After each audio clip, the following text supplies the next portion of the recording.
చాలా రోజుల తర్వాత అన్యాయానికి శిక్ష పడింది. న్యాయం జరిగింది. నిజంగా మార్నింగ్ ఈ న్యూస్ విన్నాక నాకైతే చాలా అంటే చాలా బాధగా అనిపించింది.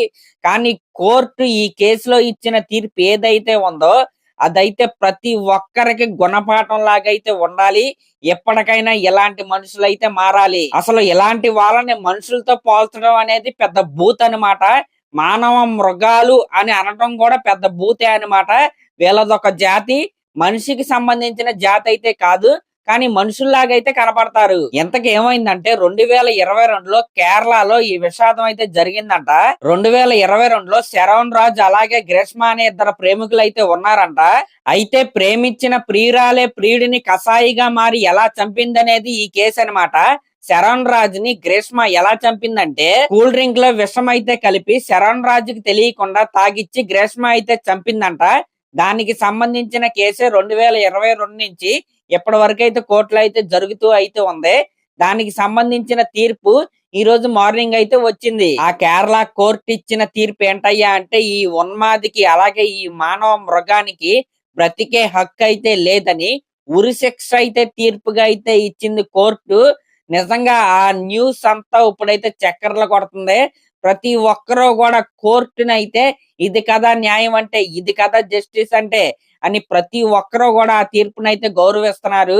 ఇంకా ఈ కేసులో ఉన్న ఇంకో షాకింగ్ ఎలిమెంట్ ఏంటయ్యా అంటే శరవణ్ రాజుని చంపడానికి గ్రీష్మ యొక్క బంధువులు కూడా ఆమెకైతే హెల్ప్ అయితే చేశారంట. కోర్టు అయితే వాళ్ళని కూడా క్షమించలేదు.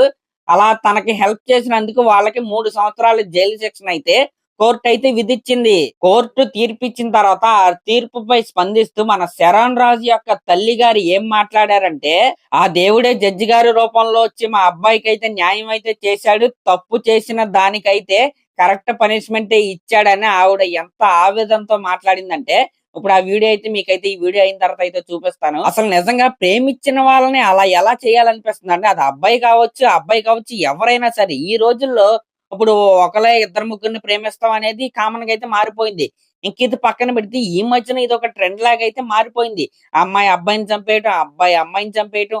అసలు మనం ఒక కోతి నుంచి అయితే ఒక యానిమల్ నుంచి అయితే మనం మనిషిలాగా అయితే తయారయ్యో మనం మళ్ళీ రివర్స్ లో వెళ్ళిపోతున్నామా, మన ఆలోచన విధానం అంత క్రూరంగా మారిపోతుందా అనే ఆలోచనలు అయితే నాకైతే అప్పుడప్పుడు అయితే వస్తా ఉంటాయి. ఏదేమైనా సరే ఇలాంటి వరస్ట్ థింగ్స్ జరిగినప్పుడు ఇలాంటి తీర్పు గనక వస్తా ఉంటే ఖచ్చితంగా ఎంతో కొంత భయం అనేది జనాల్లో అయితే ఉంటది.